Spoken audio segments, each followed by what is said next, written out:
All right, hello there, math learners. I think today is a great day to review our multiplication strategies. So I want to just go over them with you in case you need a refresher, and you can have a chance to try them on your own and then check your work by seeing how I solve the problem. So let's start really simple. This will be a review. Let's start with 4 times 5. Okay, so why don't you pause the video, solve it, and then continue the video. All right, so you've had a chance to solve, and I'm sure you know that 4 times 5 equals 20, but there are a few ways we can solve this problem. Okay, we could do some circles and dots.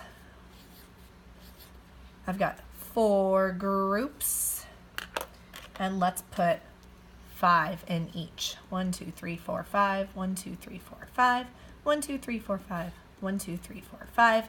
You could also practice skip counting. Each of these is 5, so this would be 5, 10, 15, 20. But I really want to focus on this area model, which was new for some of you last week. So we've been doing a lot of arrays on grid paper, but we don't necessarily have to have grid paper. But let me show you what it would look like if you did. So you would have, let's think of this as 4 rows of 5. So I'm going to do my 4. Okay, so here's my 4 rows, and I need 5 in each. So there's 1 column, 2 columns, 3 columns, 4, and 5. So here's my 1, 2, 3, 4, 5, and my 1, 2, 3, 4, and all together this is 5, 10, 15, 20. So I can also do this without drawing all those lines because, quite frankly, it's not very easy to do that. So I could just imagine that I had 5 across the top and that I had 4 across the side, and I would know that this was 20. Okay, so let's use that strategy to do a little bit bigger multiplication problem. So the next one I'd like you to try is 74 times 5. So pause the video, try it on your own. Maybe you need to look at your notes and remember the strategies we've practiced, and then play the video when you're ready to move on. Okay, so you've made your attempt at solving. I am going to not draw 74 groups of 5.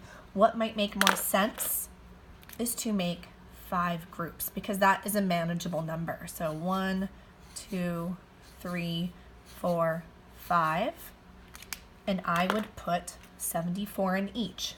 Now 74 dots would be ridiculous. So this is where we can use our base 10 model. So 1, 2, 3, 4, 5, 6, 7, 1, 2, 3, 4. Remember, these lines represent 10, so even though I counted to 7, it's actually 74.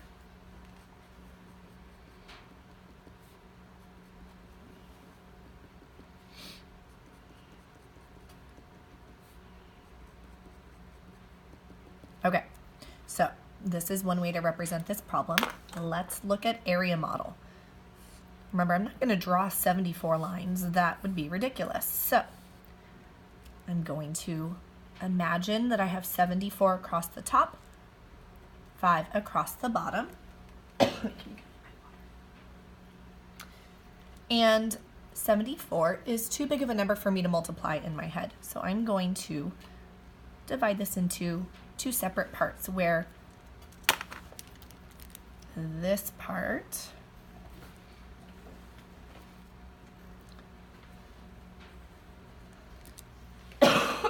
excuse me, is 70 times 5. So I would have 70 across the top, 5 across the side. And this part is how much? Well, if this is 70, this part must be 4. And this part is still 5. That number's not changing. So in here I have 4 times 5. Well, now this is much more manageable. Using the power of tens, I can ignore this 0 for a minute, and I can think of 7 times 5, which is 35. Now I have to put in my 0. Cool. I love that power of 10 trick. So 7 times 5 is 35, then 70 times 5 must be 350.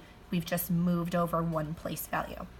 And then 4 times 5, as we already remember, is 20. But I don't have my answer yet. I want to know the total of this whole area, which means I've got to add these two numbers together. 350 and 20 is 370.